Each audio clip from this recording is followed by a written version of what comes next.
Grabando. Hola, mi nombre es José Eduardo Telles Espinosa.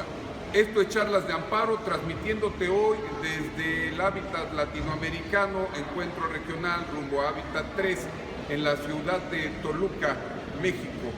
Tengo el gran gusto de presentarte un nuevo amigo que va a platicar con nosotros en Charlas de Amparo, el doctor Horacio Corti, defensor general de la ciudad de Buenos Aires, Argentina.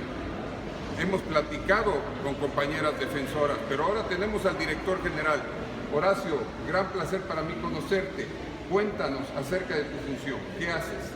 Bueno, ante todo, muchas gracias por esta invitación. Un placer de conocerte, de compartir la comunidad de ideas que tenemos entre colegas mexicanos y argentinos. Nosotros somos una institución pública que está en la propia Constitución de la Ciudad de Buenos Aires y que su eje es la defensa de los derechos de las personas en la ciudad.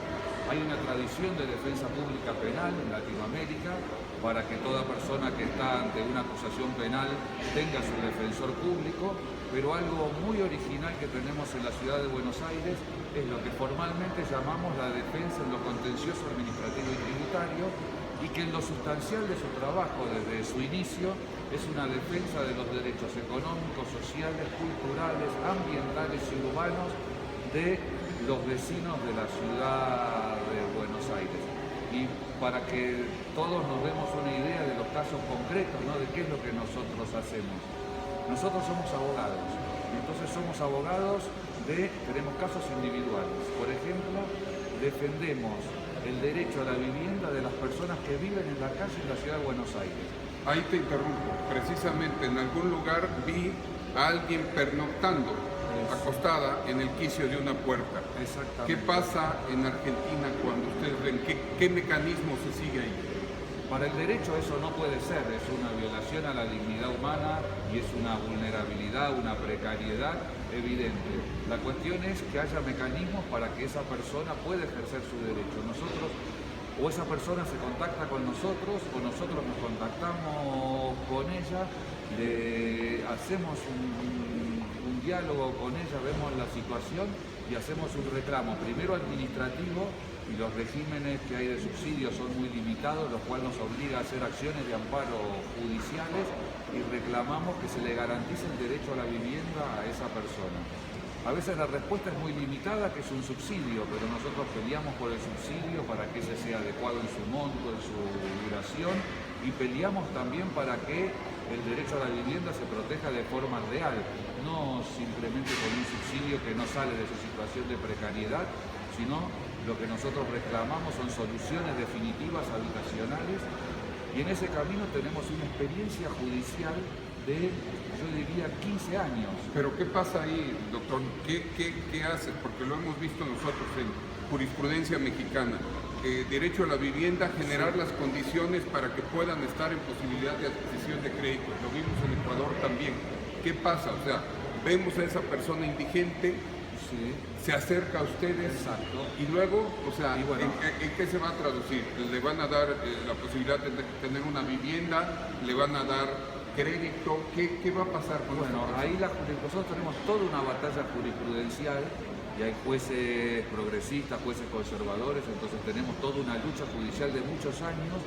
Entonces hemos generado también una jurisprudencia al punto que el primer caso de la Corte Suprema Nacional Argentina es un caso que llegó por la Defensoría Pública. Entonces, para responderte con precisión, hoy la jurisprudencia lamentablemente no es que considera que una persona que vive en la calle ya de por sí tiene su derecho a la vivienda. La jurisprudencia empieza a hacer distinciones y para algunos grupos de personas consideran que hay que dar situaciones habitacionales definitivas, es decir, asegurar directamente el derecho a la vivienda, o sea, a través de facilitar el acceso a la vivienda. Eso sucede con las personas discapacitadas, con las madres con hijos, con las personas que tienen que son personas mayores adultas. Pero insisto, es mediante el otorgamiento de un Exacto, crédito. estamos en un debate judicial y diferentes jueces nos están dando diferentes respuestas a un estándar que ha fijado el Tribunal Superior de Justicia, que es garantizar la habitación. En algunos jueces es facilitar la locación de un bien, en otros jueces es poder acceder a la propiedad del bien. Hay diferentes modalidades. O sea, no es el caso que se hace en algunas naciones, el paracaidismo solapado. O sea, ok, como no tengo vivienda, voy, me asiento irregularmente y entonces protégeme ese derecho irregular. Bueno, también hay otro caso, porque yo estaba hablando de las situaciones colectivas, de las individuales, perdón, de la gente que vive en la casa. Claro. Pero también tenemos situaciones colectivas, como habrá en México, donde la gente que no tiene un lugar genera un barrio, hace un asentamiento, se toma la posesión de un lugar y conforma un asentamiento, un barrio, lo que nosotros llamamos en la Argentina una villa, y esos hay asentamientos muy recientes, pero hay villas que tienen una larga historia ya de generaciones en la Argentina y de décadas de asentamiento. Entonces, en ese caso, ¿qué es lo que hacemos nosotros?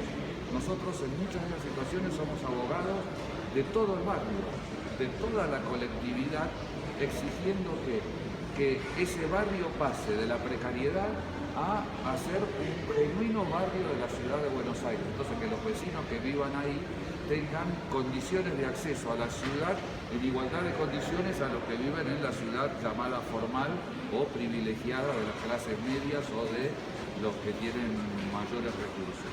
Entonces ahí, ¿qué nosotros reclaman o qué reclaman las propias comunidades con nuestro asesoramiento? Bueno, lo que se llama urbanización. Claro, hay todo un debate de qué significa urbanización, ¿no? Para nosotros urbanización es asegurar realmente el derecho a la ciudad y a la vivienda de todas esas personas, que vivan en viviendas adecuadas, que no haya hacinamiento, que no haya condiciones que perjudiquen el derecho a la salud, que haya luego condiciones estructurales en el barrio de infraestructura, de agua potable, acceso al gas, acceso a la electricidad, que haya calles realmente construidas, que haya recolección de basura, que haya espacios verdes, que haya accesibilidad a los centros de salud y a los lugares de educación pública. Es decir, que las personas que vivan en ese lugar vivan de igual manera que los otros vecinos y que la ciudad misma como institución y representación de los otros vecinos los traten en igualdad de condiciones, no como vecinos de segunda categoría. Porque ¿qué es lo que sucede? Porque, claro, el Estado, si pudiera, los desalojaría. Pero como no puede desalojar un barrio que ya tiene décadas, que tiene una cultura, que ya ese es su lugar en la ciudad, lo que hace que no hace nada. Entonces los mantiene en la precariedad. En vez de tener agua potable, ni te apoyo ni nada. Claro, te dejo ahí. Entonces, ¿qué hay? Tendidos eléctricos que producen accidentes. Hay tendidos de agua precarios que no es agua potable. Y así sucesivamente. Entonces, lo que los vecinos quieren es que eso se transforme. Y ahí estamos nosotros asesorándolos, acompañándolos en su proceso de conciencia, de que no solamente tienen un reclamo político, sino que tienen un derecho, que es algo muy diferente, ¿no? Que alguien diga, bueno, nosotros pretendemos esto políticamente, a decir, no, nosotros tenemos un derecho que está reconocido en la Constitución de la ciudad, en la Constitución nacional, en los tratados internacionales. Y ahí se hace un ejercicio de cultura política también, porque reclaman a la administración, pero reclaman a los jueces.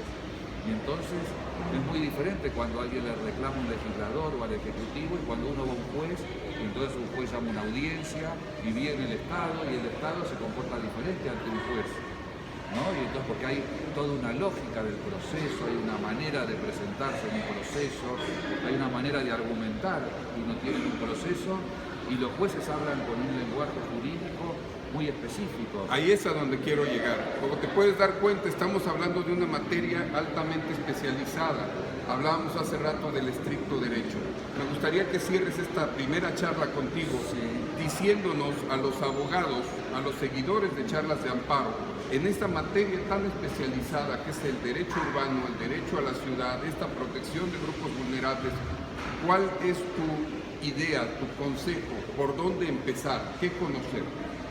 Un consejo es que en los movimientos jurídicos tratar de incorporar en las constituciones o en las leyes una institución pública autónoma en su financiamiento, independiente del poder político, que ofrezca defensa pública gratuita a las personas. Porque tal vez las organizaciones de la sociedad civil no tienen recursos para seguir todos los y casos. que estén capacitados. Los como es el abogados caso de individuales tal vez se preparan y profesionalmente la universidad prepara para otro tipo de casos, no para esto. Entonces, que una institución pública con defensores que tengan el mismo estatus de magistrado, entonces eso les da un estatus muy especial y diferente de respeto en el mundo judicial. Yo creo que eso es algo muy importante para que donde hay defensorías, y que habitualmente son en materia penal, pasen también a tener esta materia contenciosa. Donde no hay defensorías, batallar para que haya esta institución pública. Y después, creo que algo muy importante y que es algo que aprendimos en nuestra experiencia, la gente sabe mucho. Es decir, la gente en su vida cotidiana, aun cuando no lo exprese en nuestro vocabulario técnico jurídico, tiene un conocimiento práctico y intuitivo y existencial de los derechos que tienen, porque tienen un conocimiento de su dignidad. Entonces, creo que lo segundo que es muy importante no es que uno como defensa pública o como abogado va a proteger o tener una relación paternalista con alguien, sino que uno está en un camino común y uno le da un conocimiento técnico que complementa su visión política. Y entonces creo que ahí hay algo que es muy importante, que no es, bueno, nosotros reclamamos la igualdad, sino que ahí hay algo de un trato igual de una institución del Estado con las personas y juntos reclamando que los demás traten y respeten con igualdad a esa persona o a esa colectividad. Mucho más que seguir platicando con el doctor Horacio Corti, defensor general de la ciudad de Buenos Aires, Argentina. Será en otra cápsula. Mi agradecimiento. Y mientras eso sucede, mi nombre es José Eduardo Telles Espinosa. Esto es Charlas de Amparo.